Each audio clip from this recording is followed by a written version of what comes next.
구글의 인공지능 프로그램 알파고가 바둑명인 이세돌 구단에게 도전장을 내밀어 화제를 모으고 있는데요.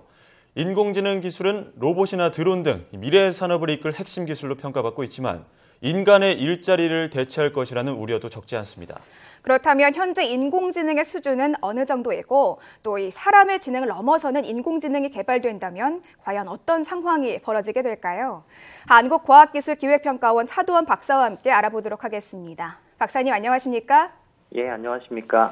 네, 정말 이 과학기술의 발전 놀랍다는 생각이 드는데요. 네. 최근에 이 컴퓨터 성능이 계속해서 향상되면서 정보를 스스로 수집하고 또 분석하는 이 머신러닝 기술이 빠르게 발전하고 있습니다. 네, 이런 머신러닝도 인공지능 기술 중에 하나라고 하는데요. 좀 구체적으로 어떤 원리가 적용되는 건지 쉽게 설명해 주시죠.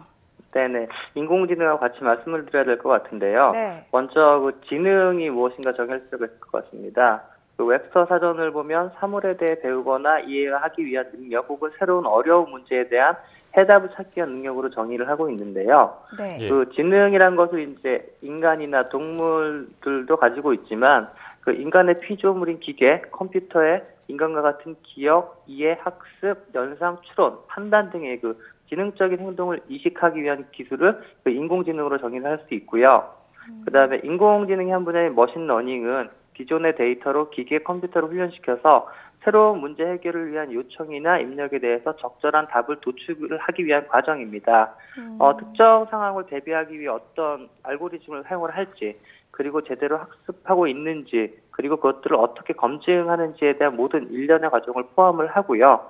결국 학습 능력과 추론 능력, 지각 능력, 자연 언어의 이해 능력 등을 컴퓨터 프로그램으로 실현하는 기술을 의미하는데요. 우리 주변의 예를 들어보면 구글이 제공하는 최적화된 검색 결과, 그다음에 온라인 쇼핑몰에서 관심 있어 할 만한 상품 목록을 제공하는 기능, 페이스북이 선호할 만한 뉴스피드를 제공하는 기능, 음성 인식을 반복할수록 인식률이 높아지는 기능들이 모두 머닝러닝의 결과입니다. 네, 지금 인공지능은 컴퓨터에게 기억, 이해, 판단 이렇게 한마디로 이 지능을 주는 것을 인공지능이라고 설명해 주셨고, 또 이 머신러닝 같은 경우에는 좀 새로운 답을 도출하는 과정이다 이렇게 간략하게 설명해 주셨는데, 네. 그러면 이 머신러닝 그리고 인공지능은 어떤 관계라고 볼 수 있을까요?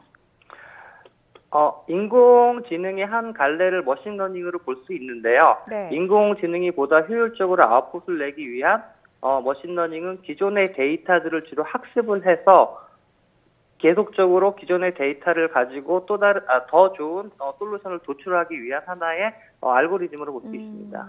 네. 네. 어쨌든 여러 가지 데이터를 통해 새로운 문제를 해결하기 위한 그런 기능이라고 생각이 드는데요.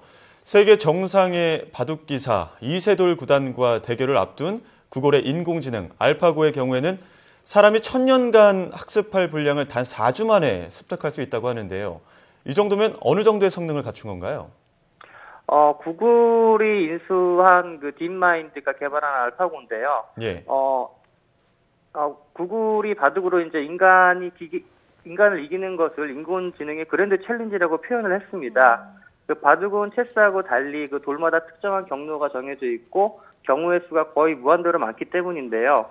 그 알파고는 그 구글 클라우드 플랫폼을 활용한 컴퓨터로 그 개발 과정에서 사람의 1000년 동안 가능한 100만 번의 대국을 4주 만에 마친 거거든요. 예. 근데 이제 그 지난주 28일에 이제 네이처에 구글이 논문을 발표를 했는데요.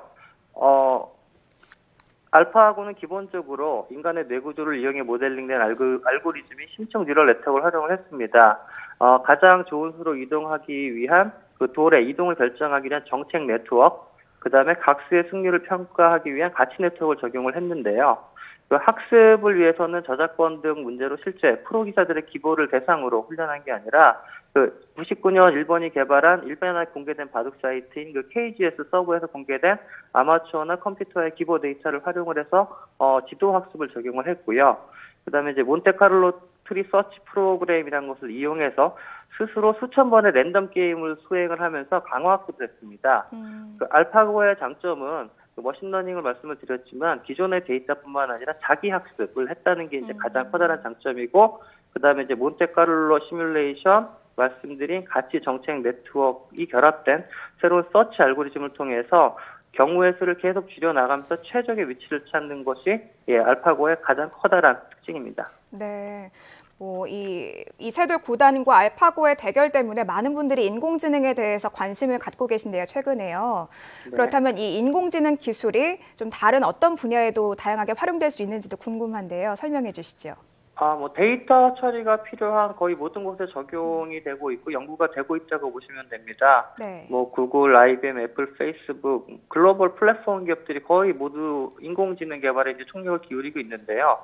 구글은 알파고 이외에도 음성인식용 시리, 자율주행차, 로봇 등에 널리 적용을 하고 있고, 넷플릭스 같은 경우도 사용자 구매 이력을 활용해서 영화를 추천하는 서비스, 그다음에 이제 가장 많이 알려진 IBM의 슈퍼커머스는 그 의료 부문에서는 폭넓은 정보를 기반으로 빠른 치료 방법을 의사에게 제공을 하고요. 금융 부분에서는 금융 상품 추천이라든가 주식 투자 결정, 자산 관리 등에도 적용을 하고 있습니다. 그리고 자율주행차 쪽에도 많이 적용이 되고 있는데요.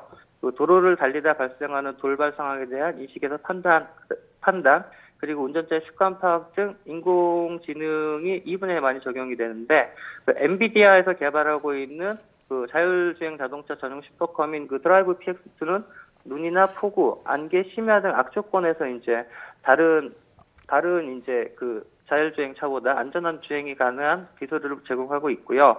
퀄컴 역시 사람이나 동물들을 보다 더 잘 인식하는 스냅드래곤 820A라는 반도체를 개발을 하고 있습니다. 그 외에도 경제라든가 기후라든가 사물 인터넷, 실시간 번역기 굉장히 많은 곳에 적용이 되고 있습니다. 예. 자율주행차 말씀해주신 자율주행차뿐만 아니라 영화 자동 추천이라던가 맞춤형 의료 서비스, 금융 서비스 이러한 서비스들이 정말 방대해지고 있는데요. 그리고 또 실제로 미국 하버드 연구진이 사람의 뇌보다 뛰어난 인공지능 개발 연구에 들어간다고 밝혔는데요. 사람의 지능을 넘어서는 인공지능이 개발될 수 있을지, 또 개발된다면 어느 정도 시간이 걸릴 것으로 보십니까?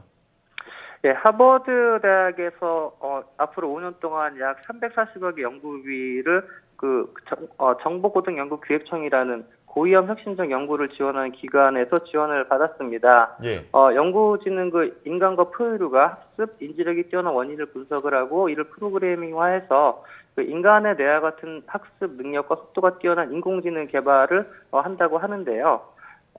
생명과학자, 그리고 컴퓨터과학자, 뇌과학자 등이 함께 참여해서 인간의 뇌가 학습하는 기본 원리를 파악하고 컴퓨터 시스템으로 설계하기 위한 연구 과제입니다. 인공지능이 이제 인간의 지능을 넘어서는 시점은 사실 아무도 알 수는 없는데요. 발명가, 미래학자, 싱귤라리티학 설립자로 유명한 레이 커즈와일 같은 경우에는 기술이 기하급수적으로 발전해서 2029년에는 컴퓨터 능력이 개인, 인간을 뛰어넘고 2045년에는 전 인류 지능을 모두 합한 것을 크게 앞선다고 예측하고 이 시점을 초지능에 출현하는 특이점, 싱귤라리티로 얘기하고 있습니다. 이런 주장이 있는 반면에요. 실제로 1972년 노벨 생리의학대 수상자인 제럴드 에델만 같은 경우에는 인간의 정신과 육체가 컴퓨터 등 알고리즘에 불과하다는 기본 전제를 좀 부정을 하는데요. 앞으로 좀 기술 발전을 좀 더 지켜보고 빠른 기술 변화 속도만큼 경제와 사회, 인간의 삶과 연관한 관계가 점점 높아지고 있기 때문에 조금은 시간을 가지고 좀 지켜봐야 할 것 같습니다. 네, 좀 더 시간을 갖고 지켜봐야겠지만 2045년에는 인류보다 이 인공지능이 더 뛰어날 수 있다 이런 관측이 나오는 만큼 앞으로 이렇게 미래가 조금 우려가 되기도 하는데요. 네. 만약에 사람보다 뛰어난 인공지능이 개발된다면 미래 사회에 어떤 상황이 벌어지게 될지 또 이에 대비해서는 현재 우리들이 좀 어떤 대책을 강구해야 할까요? 아무래도 전 세계적으로 많이 논의되는 이슈는 일자리 같습니다. 얼마 전에 끝난 세계 경제 포럼에서도 가장 핫 이슈가 인공지능 발전으로 제4차 산업혁명이 일어나면서 5년 내 선진국 일자리 500만 개가 감소한다라는 보고서였는데요. 사실 기업 관점에서는 사람 관리와 인건비를 줄이고 수익을 높이기 위해서 끊임없이 이제 연구를 하는데 기존에는 생산 현장 블루컬러뿐만 아니라 현재는 화이트 컬러 기능까지 자동화에 박차를 가하고 있습니다. 그리고 또 해외 하이테크 기업들이 페퍼 같은 감성 로봇, IBM 아슨, 구글 알파고 같은 인공지능과 로봇들에 많은 투자를 아끼고 계속 많은 연구 결과들을 발표를 하고 있는데요. 이에 따라서 인공지능에 대한 불안감과 일자리 불안 현상이 더 가중되고 있는 것 같습니다. 기술사적으로 보면 산업혁명기에 방직기계가 개발되면서 촉발된 그 자동화 일자리 문제가 끊임없이 제기되고 있는데요. 아직까지는 인공지능과 로봇이 연산, 계산 등 일부분에서는 인간을 능가하고 있지만 전반적인 기능은 아직은 따라잡지 못하고 있는 것 같습니다. 그 외에도 로봇을 동물과 같이 생각해서 또 로봇이 고장나거나 사용을 할 수 없게 되면 생기는 로봇 펫 증후군이라든가 그다음에 이제 로봇에 대한 윤리 문제도 제기되고 있는데요. 앞으로는 로봇을 어떻게 더 인간의 삶에 도움이 될 수 있도록 활용해야 될지에 대한 이야기가 좀 폭넓게 우리 사회에서도 진행되어야 된다고 생각을 합니다. 네, 뭐 로봇 산업 발전과 함께 대책도 같이 논의돼야 할 것 같은데요. 그런가 하면 우리 정부도 인공지능 기술 육성하기 위해서 300억 원 규모의 프로젝트를 시작하겠다고 발표를 했는데 마지막으로 현재 우리나라 인공지능 기술은 어느 정도 수준인지 간단하게 말씀 부탁드립니다. 네네. 미래창조과학부산의 정보통신기술진흥센터에서 2014년 ICT 기술 수준 조사 보고서를 발표를 했는데요. 인공지능 관련 세계 최고 기술 보유국 미국입니다. 우리나라와 비교를 해보면 인공지능 소프트웨어는 미국 기술 수준을 100으로 봤을 때 우리나라는 약 75% 수준으로 기술 격차는 약 2년 정도가 있고요. 그 다음에 인공지능 응용 소프트웨어도 미국 기술 수준을 100으로 봤을 때 우리나라는 약 74% 수준으로 2.3년의 격차가 있습니다.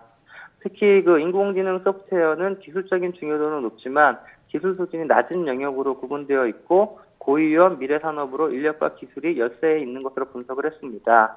근본 정부의 그 연구개발 프로젝트는 시적절한 투자인데요. 앞으로는 정부뿐만 아니라 그 일반 기업들도 더 늦기 전에 인공지능 개발에 박차를 가해야 할 것입니다. 예, 모쪼록 또 우리나라의 이 로봇 산업 발전에도 기대를 해보도록 하겠습니다. 지금까지 한국과학기술기획평가원 차두원 박사였습니다. 박사님, 오늘 말씀 고맙습니다.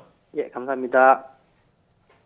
네, 미래 일자리 문제가 걸려 있다고 하는데요. 사람이 함께 공생할 수 있는 그런 대책도 발전과 함께 모색돼야 할 것 같습니다. 네, 과학기술은 양날의 검이 아닐까 하는 생각이 들기도 하는데요. 현대 이 인공지능 킬러 로봇에 대해서 석학들이 조금 우려를 한 그런 적도 있었거든요. 자칫 이 인공지능이 좀 나쁜 방향으로 악용되지 않도록 우리가 좀 연구와 관심을 가져야 될 것 같습니다.